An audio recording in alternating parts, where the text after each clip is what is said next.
Hello everyone, welcome to FOC class 11 and 12। Students, आज की video में हम क्लास 12 एम्प्लॉयबिलिटी स्किल्स का unit 2 self management skills one shot video की form में कवर करेंगे एंड यहाँ पर हम क्वेश्चन एंड आंसर्स पे डिस्कस करेंगे। So let's start. सबसे पहले जानते हैं सेल्फ मैनेजमेंट क्या होता है। सेल्फ मैनेजमेंट, जिसे हम सेल्फ कंट्रोल भी कहते हैं, ये वो एबिलिटी है जिसकी वजह से हम अपने इमोशंस, थॉट्स एंड बिहेवियर को इफ़ेक्टिवली कंट्रोल कर पाते हैं। एंड ऐसी बहुत सारी सिचुएशंस आती हैं जहाँ पर हो सकता है कि अगर आपको सेल्फ मैनेजमेंट नहीं आती, मीन्स आपका अपने आप पर कोई कंट्रोल नहीं है, तो आप उस सिचुएशन में ओवर रिएक्ट कर सकते हैं। बट अगर आपका सेल्फ मैनेजमेंट अच्छा है, आप अपने आप पर कंट्रोल रख पाते हैं, तो आप अपने इमोशंस को कंट्रोल करेंगे एंड ओवर रिएक्ट नहीं करेंगे, बट उस सिचुएशन को अच्छे से हैंडल करेंगे। सो यही एबिलिटी है सेल्फ मैनेजमेंट। सो अगर आपको अपने आप को मैनेज करना है, उसके लिए आपको 3 बेसिक थिंग्स डेवलप करनी है। First is positive thinking, means आपको पॉजिटिव रहना है, पॉजिटिव सोचना है। एंड अगर आप पॉजिटिव सोचते हैं, पॉजिटिव एफर्मेशंस रखते हैं, तो चीज़ें पॉजिटिव होती हैं। Then result orientation, to dream big and achieve the desired और सेट रिजल्ट्स। मीन्स अगर आपको पता है कि आपका गोल क्या है, तो आप उसको अचीव करने के लिए जो भी टारगेट सेट करेंगे, अगर आप उसे अचीव करना चाहते हैं, तो आप रिजल्ट ओरिएंटेड हैं एंड आप वही स्टेप्स लेंगे जो कि आपको रिजल्ट अचीव करने में हेल्प करेंगे। देन सेल्फ अवेयरनेस, मीन्स आपको अपना पता होना चाहिए कि आपकी क्या पर्सनालिटी ट्रेट्स हैं एंड आपकी क्या स्ट्रेंथ्स हैं, क्या वीकनेस है, एंड आप उन पर वर्क भी करते हैं ताकि आप अपने आप को और बेटर बना पाएं। सो ये 3 थिंग्स अगर हम डेवलप कर लेते हैं, तो हमारे अंदर सेल्फ मैनेजमेंट स्किल्स भी डेवलप हो जाती हैं। Okay, so next is optimism, एक ऐसा मेंटल एटीट्यूड जिसमें ये रिफ्लेक्ट होता है कि आप कितने होपफुल हैं। मीन्स अगर आपको कुछ भी अचीव करना है, तो आपको खुद में विश्वास होना चाहिए, मीन्स आप सेल्फ कॉन्फिडेंट होने चाहिए, ताकि आप जो भी चीज़ अचीव करना चाहते हैं, उसमें आपका पॉजिटिव मेंटल एटीट्यूड बना रहे। एंड अगर आप में पॉजिटिव मेंटल एटीट्यूड नहीं है, आप ऑप्टिमिस्टिक नहीं है, तो आपका अचीवमेंट का पाथ डिफिकल्ट हो जाता है। एंड इसी के लिए हेलेन केलर का एक बहुत पॉपुलर कोट है, जो कि एग्जाम में भी पूछा जाता है। Optimism is the faith that leads to achievement, nothing can be done without hope and confidence. तो वो ऑप्टिमिज्म है, ऐसा फेथ जो कि आपको ज़रूरी है अपनी अचीवमेंट करने के लिए, अपना टारगेट अचीव करने के लिए। Then next is types of motivation. It is of two types, intrinsic and extrinsic. Intrinsic motivation तब आता है जब आप चीज़ों को अपने मन से करते हैं। मीन्स आप एक्सटर्नल प्रेशर में नहीं आते हैं, बट आप जो भी चीज़ें कर रहे हैं उसमें आपको खुद खुशी हो रही है, आपका मन खुश है वो चीज़ें करने में, इसलिए आप वो चीज़ें करते हैं। एंड इसी को कहते हैं इंट्रिंसिक मोटिवेशन। इनका लेना देना नहीं होता है बाहर के रिवॉर्ड से, आपको अवार्ड मिल रहा है नहीं मिल रहा है, इससे कोई मतलब नहीं है। बट अगर आप इंट्रिंसिकली मोटिवेटेड हैं, मीन्स आप इंडिविजुअली मोटिवेटेड हैं, खुद से मोटिवेटेड हैं, तो आप वो काम करते हैं। देन एक्सट्रिंसिक मोटिवेशन, जो कि एक्सटर्नल अवार्ड्स की वजह से आता है। जैसे कि अगर किसी एम्प्लॉय को बोला जाए कि अगर आप एक्स्ट्रा आवर्स वर्क करेंगे तब आपको एक्स्ट्रा वेजेस मिलेंगी, तो वो एम्प्लॉय एक्स्ट्रा आवर्स किस लिए वर्क कर रहा है, क्योंकि उसे एक्सटर्नल रिवॉर्ड्स मिल रहे हैं। एंड अगर वो उसे वो एक्सटर्नल रिवॉर्ड्स नहीं मिलेंगे, तो वो काम नहीं करेगा। क्यों? क्योंकि वो एक्सट्रिंसिक मोटिवेशन है, वो उसे बाहर से मिल रहा है, वो लॉन्ग आवर्स के लिए खुद वर्क नहीं करना चाहता है। बट अगर उसे एक्सट्रिंसिक मोटिवेशन, एक्सटर्नल रिवॉर्ड्स मिल रहे हैं, तो वो उस काम को करना चाहता है। सो इस केस में ये एक्सट्रिंसिक मोटिवेशन है। देन पॉजिटिव एटीट्यूड, एग्जामिनेशन में जनरली क्वेश्चन पूछा जाता है कि पॉजिटिव एटीट्यूड मेंटेन रखने के क्या क्या वेरियस वेज हैं। तो उसके लिए आपको एटलीस्ट 2 या 3 पॉइंट्स लर्न होने चाहिए। Let us briefly discuss these points. आपको अपना डे एक मॉर्निंग रूटीन से शुरू करना है। मीन्स आपको पता होना चाहिए कि आपको पूरे दिन क्या क्या टास्क करने हैं। देन आपको पॉजिटिव चीज़ें पढ़नी चाहिए, सुननी चाहिए। देन आपको प्रोएक्टिव होना चाहिए। मीन्स ऐसा नहीं है कि आप डे के ऊपर डिपेंडेंट है कि सर्दी है या गर्मी है। आपको इस चीज़ से मतलब नहीं होना चाहिए। आपके टास्क, आपके टारगेट ऑलरेडी फिक्स्ड होने चाहिए, ताकि आप अपना दिन अच्छे से एंड यूटिलाइज कर सकें। आपको प्रॉब्लम्स पर फोकस नहीं करना है, सॉल्यूशंस अप्रोच करने हैं। आपको अपने फेलियर से सीखना है, अपने प्रेजेंट पर फोकस रखना है एंड फ्यूचर के लिए मींस अपने सेट किए हुए टारगेट के लिए वर्क करना है, ताकि आप उसे अचीव कर पाएँ। देन यहाँ पर कुछ टेक्निक्स गिवन है जिनसे आप एक पॉजिटिव आउटलुक लॉन्ग रन में मेंटेन रख सकते हैं। मींस आपको सिर्फ 1 या 2 दिन के लिए पॉजिटिव नहीं रहना है। आपको लॉन्ग रन मींस बहुत लंबे टाइम तक, लाइफ टाइम आपको पॉजिटिव रहना है। तो उसके लिए आपको क्या क्या करना चाहिए? Physical exercise and fresh air. अगर आपको पॉजिटिव रहना है तो उसके लिए सबसे ज़रूरी है आपकी एक हेल्थ। अगर आपकी हेल्थ अच्छी है तभी आप पॉजिटिव रह पाएंगे। अगर आप हेल्दी नहीं हैं तो ऐसे में पॉजिटिव रहना मुश्किल है। तो इसलिए आपको अपनी हेल्थ पर ध्यान देना है, जिसके लिए आपको रोज़ फिजिकल एक्सरसाइज करनी है, फ्रेश एयर में वॉक करना है। देन हेल्दी डाइट मींस एक बैलेंस्ड डाइट लेनी है। एंड आपको अपनी एकेडमिक लाइफ ऑर्गेनाइज्ड रखनी है। मींस आपको कोई भी वर्क पेंडिंग नहीं छोड़ना है। जिस दिन जो काम मिलता है आप वो उसी दिन कंप्लीट कीजिए।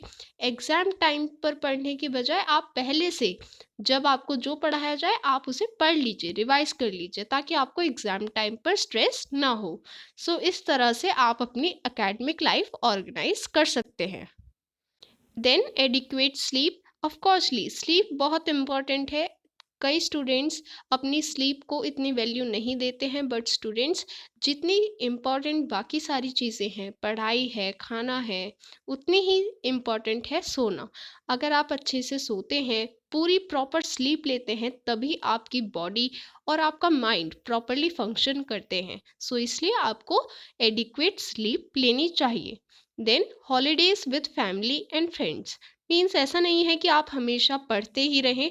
आपको रेगुलर इंटरवल्स पर, जैसे कि समर हॉलीडेज, विंटर हॉलीडेज या फिर कोई और ओकेजन पर, आपको अपने फैमिली एंड फ्रेंड्स के साथ क्वालिटी टाइम स्पेंड करना चाहिए।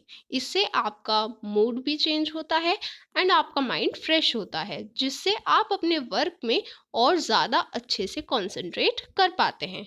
सो स्टूडेंट्स, ये थे कुछ वेज जिसके हेल्प से आप अपनी लाइफ में पॉजिटिव एटीट्यूड मेंटेन रख सकते हैं। Then what is stress? Stress एक ऐसी स्टेट है जहाँ पर हम अपसेट मीन्स दुखी फील करते हैं, परेशान होते हैं एंड होपलेस होते हैं। ये ऐसा टाइम होता है जबकि हमें लगता है कि कुछ सही नहीं हो रहा है एंड ना ही हम अपने गोल्स अचीव कर पा रहे हैं और लाइफ में भी कुछ नहीं कर पा रहे हैं। इस वजह से हम होपलेस हो जाते हैं। बट अगर ऐसे टाइम में हम अपने आप को, अपने इमोशंस को कंट्रोल करते हैं, तो उसकी हेल्प से हम अपने स्ट्रेस को कंट्रोल कर सकते हैं एंड उसको ओवरकम भी कर सकते हैं। तो यहाँ पर कुछ वेज गिवन है जिनकी हेल्प से हम अपने स्ट्रेस को मैनेज कर सकते हैं। सबसे पहले आपको शांत होकर, पॉजिटिव होकर उस सिचुएशन को समझना है कि ऐसा क्या रॉन्ग है उस सिचुएशन में जिसकी वजह से आपको स्ट्रेस हो रहा है। मींस आपको प्रॉब्लम आइडेंटिफाई करनी है। देन आपको अपनी एकम्प्लिशमेंट शीट बनानी है। मींस चाहे आपने बिल्कुल एक छोटा सा अचीवमेंट भी किया है, चाहे आप क्लास में एक रेस में फर्स्ट आए हैं, बट आपको उसकी भी अचीवमेंट अपने पास रिकॉर्डेड रखनी चाहिए। क्यों रखनी चाहिए? क्योंकि जब भी आप अपनी अचीवमेंट्स देखते हैं तो उन्हें देखकर आपकी पॉजिटिव थिंकिंग बूस्ट होती है। आपको लगता है कि हाँ, मैं कुछ कर सकता हूँ लाइफ में एंड मैं बिना गोल के नहीं हूँ। मेरे पास गोल है, मैं उसे अचीव कर सकता हूँ। सो हर अचीवमेंट जो आप अपनी लाइफ में कर रहे हैं, आप उसका रिकॉर्ड रखिए, चाहे वो कितनी भी छोटी हो, बड़ी हो, आपके पास उसका रिकॉर्ड होना चाहिए। Keep your thoughts in present means आपको प्रेजेंट में रहना है, आपको पास्ट से सिर्फ और सिर्फ फेलियर से सीखना है, आपको पास्ट में जीना नहीं है, आपको पास्ट के लिए अफसोस नहीं करना है। जो फेलियर्स हुए हैं उनसे सीखना है और आगे बढ़ना है। अपने फैमिली एंड फ्रेंड्स के साथ टाइम स्पेंड कीजिए, क्योंकि उनके साथ टाइम स्पेंड करने से आपका मूड फ्रेश होता है। Then practice meditation and yoga, आपको मेडिटेशन करना चाहिए, योगा करना चाहिए, इससे स्ट्रेस में बहुत रिलीफ मिलता है। एंड जैसा कि मैंने आपको बताया कि आपको एकम्प्लिशमेंट शीट बनानी है, एंड जब भी आपको कोई नेगेटिव थॉट आता है तब आप उस एकम्प्लिशमेंट शीट को देखिए। ये सोचिए कि जब मैंने इतनी सारी अचीवमेंट्स की हैं, जब मैंने इतना कुछ अचीव किया है, तो फिर मैं आगे क्यों नहीं अचीव कर सकता, बिल्कुल कर सकता हूँ। और इसी थॉट के साथ आपको आगे बढ़ना है। So this is how you have to manage your stress. Then back exercise में जो क्वेश्चंस गिवन है ये पॉजिटिव थिंकिंग पर बेस्ड हैं, एंड हमने पॉजिटिव थिंकिंग को अच्छे से डिस्कस कर लिया है। सो ये दोनों क्वेश्चंस आप इजीली अटेम्प्ट कर सकते हैं। Okay, then next session is about result orientation. Result orientation एक ऐसी टर्म है जिससे हमें पता लगता है कि एक पर्सन कितना रिकॉग्नाइज कर पा रहा है कि उसे अपनी लाइफ में क्या अचीव करना है, एंड उस अचीवमेंट के लिए उसको क्या क्या स्टेप्स लेने हैं। सो यही होता है रिजल्ट ओरिएंटेशन। तो अगर आपको रिजल्ट ओरिएंटेड बनना है तो उसके लिए आपको क्या क्या स्टेप्स लेने होंगे। सबसे पहले आपको एक क्लियर गोल सेट करना है। मीन्स आपका एक्चुअल टारगेट क्या है, आपका गोल क्या है, वो आपको क्लियर होना चाहिए। Then prepare an action plan means ये नहीं है कि आपने सिर्फ गोल बना दिया, अब आपको उसको अचीव करने के लिए एक एक्शन प्लान भी बनाना पड़ेगा कि अगर मुझे वहाँ तक पहुँचना है तो मुझे क्या क्या स्टेप्स लेने होंगे। देन आपको appropriate right sources and tools भी यूज़ करने होंगे। मीन्स अगर सपोज आपका गोल है किसी एग्ज़ाम को क्रैक करना, सो आपने उसके लिए एक्शन प्लान बना लिया कि मुझे इन बुक से पढ़ना है। सो आपको फिर वो बुक्स परचेज भी करनी होंगी। मीन्स वो राइट रिसोर्सेज हैं आपकी प्रिपरेशन के लिए। So you have to use them. Then communicate with mentors and peers means आपको अपने मेंटर्स जो कि आपको गाइड कर सकें, एंड आपके पीयर्स मीन्स जो आपके साथी हैं, आपके क्लासमेट हैं, आपके बैच में हैं, आपको उनसे बात करनी है ताकि वो आपके गोल्स को अचीव करने में आपकी हेल्प कर सकें। Then make a calendar means आपको रेगुलर इंटरवल पर अपने आप को मॉनिटर करना है कि आप कितनी दूर तक आ गए हैं, आपने जो स्टेप्स डिसाइड किए थे आप उनमें से कितने स्टेप्स ले चुके हैं, कितने स्टेप्स लेने बाकी हैं, एंड आपको और क्या क्या करना है। देन वर्क हार्ड मीन्स अगर आपने अपना गोल सेट कर लिया है, एक्शन प्लान प्रिपेयर कर लिया है, राइट रिसोर्सेज को अपने पास रख भी लिया है, तो फिर आपको क्या करने की ज़रूरत है, हार्ड वर्क। एंड आपको hard work and smart work करके अपने गोल को अचीव करना है।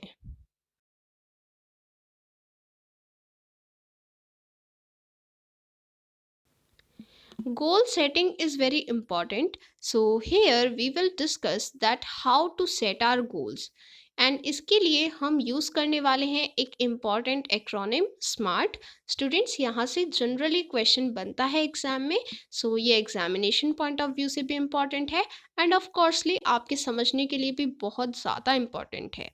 So S stands for specific means आपका गोल स्पेसिफिक टर्म्स में होना चाहिए। अगर आपका गोल है कि आपको कोई भी एक गवर्नमेंट एग्ज़ाम क्रैक करना है, तो वो स्पेसिफिक गोल नहीं है। क्यों नहीं है? क्योंकि हर गवर्नमेंट एग्ज़ाम की डिफरेंट प्रिपरेशन होती है। तो आपने सिर्फ ये बोल दिया कि मुझे गवर्नमेंट एग्ज़ाम क्रैक करना है, तो आप क्या प्रिपरेशन करेंगे? आप हर बुक तो नहीं पढ़ पाएँगे। तो इसलिए आपको अपना स्पेसिफिक गोल रखना है कि आपको एग्ज़ैक्टली कौन-सा गवर्नमेंट एग्ज़ाम क्रैक करना है एंड आप फिर उसी के लिए प्रिपेयर करेंगे। सो इस तरह से आपको स्पेसिफिक गोल सेलेक्ट करना है। Then M stands for measurable, means आपको पता होना चाहिए कि आप अपने गोल को कैसे अचीव करेंगे। मीन्स आपको कैसे पता लगेगा कि आपने गोल अचीव किया या फिर नहीं, एंड इसी को हम कहते हैं कि आपका गोल मेजरेबल है या फिर नहीं। जैसे कि एक रेस में आपको एक एंड पॉइंट गिवन होता है, उसी से आपको पता लगता है कि आप रेस जीते या फिर नहीं। तो इसी तरह से एक एंड पॉइंट होना चाहिए हर गोल का, जिसके बाद आपको पता लग जाए कि आपने वो गोल अचीव किया या फिर नहीं।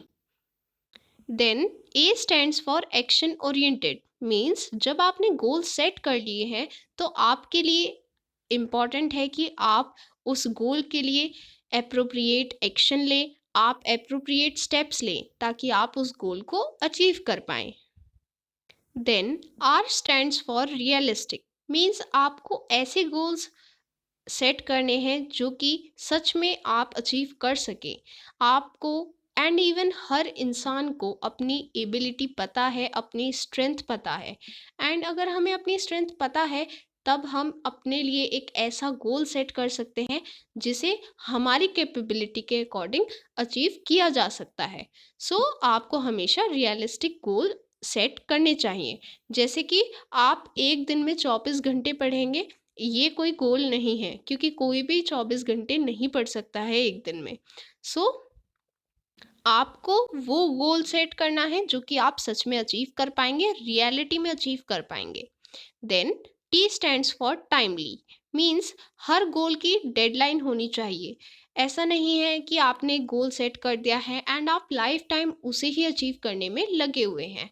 आपके पास एक स्पेसिफिक टाइम होना चाहिए, स्पेसिफिक डेडलाइन होनी चाहिए कि मुझे ये गोल तब तक अचीव करना है, एंड अगर तब तक अचीव नहीं हुआ तो आपके पास एक प्लान बी होना चाहिए as an alternative to the goal. Means ऐसा नहीं है कि आपने जो गोल सेट किया है आप हमेशा वो अचीव कर पाएँ, तो इसलिए आपको प्लान ए के साथ प्लान बी भी रेडी रखना है।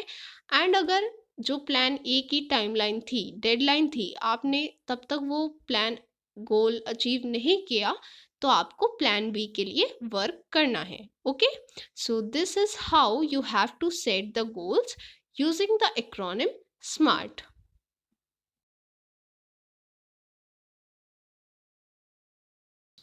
देन पेज नंबर 31 पर जो बैक एक्सरसाइज गिवन है, ये एग्जामिनेशन पॉइंट ऑफ व्यू से इम्पॉर्टेंट नहीं है, बट यस आप इसे सॉल्व कर सकते हैं अगर आप चाहते हैं तो। Then next topic is self awareness. यहाँ पर सबसे इम्पॉर्टेंट टॉपिक है 5 फैक्टर मॉडल, एंड ये एग्जामिनेशन पॉइंट ऑफ व्यू से भी बहुत इम्पॉर्टेंट है। सो आप इसे बिल्कुल भी लीव नहीं करेंगे। सो 5 फैक्टर मॉडल एक ऐसा मॉडल है जिससे हमें पता चलता है कि वो 5 पैरामीटर्स कौन से हैं जिनकी हेल्प से हम एक इंडिविजुअल की पर्सनालिटी को प्रॉपरली डिस्क्राइब कर सकते हैं। सो ये जो 5 फैक्टर्स हैं इनके बेसिस पर हम बता सकते हैं कि कौन कैसा है, उसकी पर्सनैलिटी कैसी है। तो सबसे पहला फैक्टर है ओपननेस, मीन्स कौन कितना ओपन माइंडेड है न्यू चीज़ों को लेकर। मीन्स न्यू लोगों से मिलना, नई जगह पर जाना, नए फ्रेंड्स बनाना। सो जो लोग ऐसा करते हैं वो ओपन माइंडेड होते हैं, एंड जो नहीं करते वो ओपन माइंडेड नहीं होते। मीन्स उनमें ये ओपननेस ट्रेट नहीं होती है। Then next is consciousness, means आप कितने कॉन्शियस हैं, आप कितने सेल्फ डिसिप्लिन्ड हैं, आप अपना काम कितने टाइम पर करते हैं, एंड आप दूसरों के लिए कितना सोचते हैं, वो होता है कॉन्शियसनेस। देन एक्स्ट्रावर्जन, मीन्स ऐसी ट्रेट जहाँ पर कोई भी इंडिविजुअल दूसरों से मिलना पसंद करता है, बाहर आना जाना पसंद करता है, एंड सोशलाइजेशन पसंद करता है। सो जनरली ऐसे लोग ज़्यादा कॉन्फिडेंट होते हैं क्योंकि वो बाहर आते जाते हैं, लोगों से मिलते हैं, बातें करते हैं तो उनकी पर्सनैलिटी डेवलप होती है। ऐसे लोगों को हम कहते हैं एक्सट्रोवर्ट। देन एग्रीएबलनेस, जैसा कि इसका नेम इंडिकेट कर रहा है कि यहाँ पर हम कितने एग्रीएबल हैं, मीन्स हम किसी के लिए कितने काइंड हैं, कितने सिंपैथेटिक हैं। मीन्स अगर हमारे सामने कोई भी सिचुएशन है हम उसमें कैसे रिएक्ट करते हैं। अगर हमें कहीं पर एकोमोडेट करना है, मीन्स ऐसी सिचुएशन है जहाँ पर हम जनरली रहते नहीं हैं बट किसी रीज़न की वजह से हमें वहाँ रहना पड़ रहा है, तो हम किस तरह से अपने आप को वहाँ पर एकोमोडेट करेंगे एंड हम कितनी कंसिडरेशन शो करेंगे, ये सभी चीज़ें एग्रीएबलनेस में आती हैं। देन न्यूरोटिसिज्म, ये एक ऐसी ट्रेट है जहाँ पर लोगों को दूसरों से मिलना पसंद नहीं होता है, वो दूसरों से मिलना पसंद नहीं करते हैं एंड बहुत ज़्यादा चिंता करते हैं हर चीज़ को लेकर, और उनको खुद पर डाउट होता है, वो जनरली डिप्रेशन में रहते हैं एंड किसी से भी मिलना पसंद नहीं करते हैं। सो ये लोग न्यूरोटिसिज्म के साइन शो करते हैं।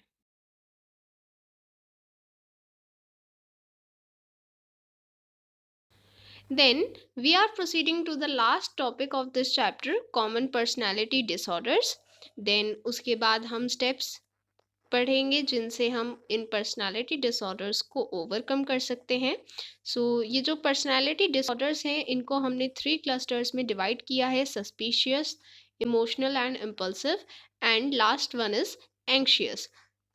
ये जो 3 क्लस्टर्स हैं इनकी हेल्प से आप ये डिसऑर्डर्स आसानी से याद रख पाएंगे। Okay, let us start. Cluster A suspicious, यहाँ पर 3 पर्सनालिटी डिसऑर्डर्स इंक्लूडेड हैं। पैरानॉइड पर्सनालिटी डिसऑर्डर में वो लोग आते हैं जो कि किसी पर ट्रस्ट नहीं करते हैं, चाहे फिर वो उनके फ्रेंड्स हों, फैमिली मेम्बर्स हों या फिर उनके पार्टनर्स हों, वो किसी पर भी ट्रस्ट नहीं करते हैं। देन शिज़ॉइड पर्सनालिटी डिसऑर्डर, ऐसे लोग जो कि इस पर्सनालिटी डिसऑर्डर से सफ़र करते हैं, ये अकेले रहना चाहते हैं, दुनिया से अलग रहना चाहते हैं, ये किसी के साथ मिलना नहीं चाहते, कोई रिलेशनशिप बनाना नहीं चाहते एंड ये इमोशनली कोल्ड होते हैं। मीन्स ये दूसरे को इमोशंस को नहीं समझते हैं एंड ये सबसे अलग रहना चाहते हैं, अकेले रहना चाहते हैं। Then next is schizotypal personality disorder. जो लोग इस डिसऑर्डर से सफ़र करते हैं, वो लोग ये सोचते हैं कि दूसरे लोग उनके थॉट से इन्फ्लुएंस हो रहे हैं एंड इस वजह से जनरली ये लोग दूसरों के बिहेवियर को मिस इंटरप्रेट करते हैं, मीन्स गलत समझ लेते हैं अगर कोई किसी भी तरह का बिहेवियर उनके सामने शो करता है। इस वजह से ये कभी कभी इमोशनल रिस्पॉन्स जो देते हैं वो इनएप्रोप्रिएट होता है, मीन्स ऐसा रिस्पॉन्स उन्हें नहीं देना चाहिए बट क्योंकि उन्होंने बिहेवियर को मिस इंटरप्रेट कर लिया है इसलिए वो इनएप्रोप्रिएट रिस्पॉन्स दे देते हैं एंड ये जनरली क्लोज रिलेशनशिप में आना पसंद नहीं करते। ऐसे लोग शिज़ोटाइपल पर्सनालिटी डिसऑर्डर से सफ़र करते हैं। Then cluster B emotional and impulsive, यहाँ पर 4 टाइप्स के पर्सनालिटी डिसऑर्डर्स हैं। First type is anti social personality disorder. जो लोग इस डिसऑर्डर से सफ़र करते हैं वो सोशल रूल्स एंड ऑब्लिगेशंस को नहीं मानते, उनके अगेंस्ट जाते हैं एंड बहुत ज़्यादा इरिटेटिंग रहते हैं, एग्रेसिव रहते हैं, मीन्स गुस्से में रहते हैं एंड किसी भी चीज़ के लिए बहुत जल्दी और बहुत गलत रिस्पॉन्स कर देते हैं एंड ऐसा नहीं है कि उन्हें बाद में पछतावा होगा, उन्हें पछतावा भी नहीं होता है एंड ना ही वो अपने पास्ट एक्सपीरियंस से सीखना चाहते हैं। वो झूठ बोलते हैं, चोरी करते हैं, अब्यूज़ करते हैं एंड कभी कभी एडिक्शन भी करने लगते हैं। Then next type is borderline personality disorder. ऐसे लोग खुद की इम्पोर्टेंस को नहीं समझ पाते हैं, वो अपने आप को सबसे अलग समझते हैं एंड सोचते हैं कि हम उतने इम्पोर्टेंट नहीं हैं जितने कि बाकी लोग हैं एंड इस वजह से जनरली वो स्ट्रेस्ड होते हैं एंड कभी कभी वो सुसाइड भी कर लेते हैं एंड हो सकता है कि वो खुद को नुकसान पहुंचाएं एंड ये सब इमोशनल आउटबर्स्ट उनमें देखने को मिलते हैं जो लोग बॉर्डरलाइन पर्सनालिटी डिसऑर्डर से सफ़र करते हैं। Then next is histrionic personality disorder. ऐसे लोग ओवर ड्रामेटिक होकर लोगों की अटेंशन गेन करना चाहते हैं। ये बहुत ज़्यादा ओवर सेंसिटिव होते हैं क्रिटिसिज्म के लिए। मीन्स अगर कोई इनको कुछ कह दे तो इन्हें बहुत जल्दी बुरा लग जाता है। एंड ये बहुत जल्दी दूसरों से इन्फ्लुएंस हो जाते हैं क्योंकि ये बहुत ज़्यादा सेंसिटिव होते हैं। Then next is narcissistic personality disorder. ऐसे लोगों को ये लगता है कि वो दूसरों से ज़्यादा इम्पोर्टेंट हैं एंड वो अपने सामने दूसरों को कुछ नहीं समझते। वो अपने अचीवमेंट्स को ओवर एग्जिगरेट करते हैं। मीन्स अपनी अचीवमेंट्स को ज़्यादा बढ़ावा देते हैं एंड दूसरों को कुछ भी कंसिडर नहीं करते हैं। Then next is cluster C, anxious. यहाँ पर 3 टाइप्स के पर्सनालिटी डिसऑर्डर्स हैं। First is avoidant personality disorder. ये लोग जनरली दूसरों से मिलना अवॉइड करते हैं एंड इनको कॉन्स्टेंटली ये फीलिंग आती रहती है कि वो अनअट्रैक्टिव हैं, इन्फीरियर हैं, मीन्स दूसरों से कम हैं, एंड इसी वजह से वो एम्बैरेस्ड फील करते हैं, क्रिटिसाइज्ड एंड रिजेक्टेड फील करते हैं। Then next type is dependent personality disorder. जैसा कि इनका नेम इंडिकेट कर रहा है, ये दूसरों पर डिपेंडेंट रहते हैं। इनमें सेल्फ कॉन्फिडेंस की कमी होती है एंड ये दूसरे लोगों पर डिपेंडेंट रहते हैं उनके डेली डिसीजंस लेने के लिए, एंड इमोशनली एंड फिजिकली दूसरों पर डिपेंडेंट रहते हैं। Then next type is obsessive compulsive personality disorder. ऐसे डिसऑर्डर के लोग जनरली रूल्स एंड रेगुलेशन से बहुत ज़्यादा स्टिक करते हैं एंड वो हर चीज़ के एक पैटर्न को ज़्यादा ही ऑर्डर तरीके से फॉलो करना चाहते हैं, हर चीज़ में परफेक्शन चाहते हैं एंड अटेंशन देते हैं डिटेल्स को। मीन्स अगर कोई भी चीज़ वो कर रहे हैं तो वो बहुत ज़्यादा परफेक्शन के साथ करेंगे एंड अगर वो चीज़ परफेक्शन के साथ नहीं हो पाएगी तो उन्हें बहुत अनकंफर्टेबल फील होता है। एंड अगर उन्हें कोई प्रोजेक्ट दिया जा रहा है तो वो उसे इतना ज़्यादा परफेक्ट बनाने में फोकस्ड हो जाएंगे कि वो बाकी सारी चीज़ें नेग्लेक्ट कर देंगे। सो इस तरह के लोगों को होता है obsessive compulsive personality disorder. Next topic is steps to overcome personality disorders. First point is you have to talk to someone. Means आपको दूसरों से बात करनी है, दूसरों के साथ अपनी फीलिंग शेयर करनी है, आपको अपने आप में बंद होकर नहीं रहना है। देन आपको फिज़िकली हेल्दी रहना है, क्योंकि अगर आप फिज़िकली हेल्दी हैं तभी आपका माइंड भी हेल्दी रहता है। मीन्स आप मेंटली स्टेबल रहते हैं, आपकी मेंटल हेल्थ अच्छी रहती है। Then you have to build confidence. Means अगर आप सेल्फ कॉन्फिडेंट हैं तो आप डिफ़िकल्ट सिचुएशंस में भी वीक नहीं होंगे, आप डिफ़िकल्ट सिचुएशंस को भी हैंडल कर पाएंगे। Then you have to engage in hobbies. Means आपको डिफरेंट हॉबीज़ अडोप्ट करनी चाहिए, आपकी कोई ना कोई हॉबी होनी चाहिए सो दैट आप उसमें एंगेज रहें, उसमें बिजी रहें एंड आपकी स्किल्स भी डेवलप हों। Then you have to stay positive. आपको पॉजिटिव रहना है, आपको प्रॉब्लम्स को प्रॉब्लम्स की तरह से नहीं बल्कि चैलेंजेस की तरह से देखना है, क्योंकि अगर चैलेंज होगा तो आप उसे सॉल्व करना चाहेंगे, उसे ओवरकम करना चाहेंगे। सो आपको पॉजिटिव रहना है।